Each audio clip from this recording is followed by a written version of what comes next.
Hello မင်္ဂလာပါကျဲပြန်တွေ့ကြပြီနော်ကျွန်တော်ကမလေးချကန်လုပ်ပြီးတယ်ဗျာဒီကန်လုပ်ပြီးချင်းကျွန်တော်ကောင်းမှတွေ့ခုပြတော့ကျွန်တော်ပြောချင်တော့ကျွန်တော်ပြောရတာဖြစ်ပါတယ်ဟဲ့ကျွန်တော်တခုပါမြောက်ခြင်းနဲ့ဆိုတာကတော့ကျွန်တော်တို့ကစူးစမ်းနေတဲ့အချိန်မှာစာရီ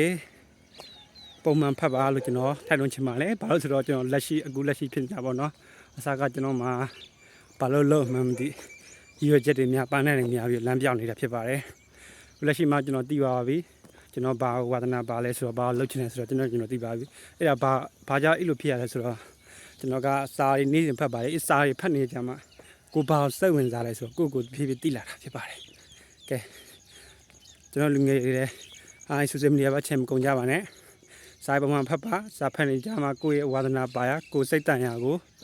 ရှာဝေးကြပါလို့ကျွန်တော်တိုက်တွန်းချင်ပါတယ်ကဲကျွန်တော်လည်းခုလက်ရှိ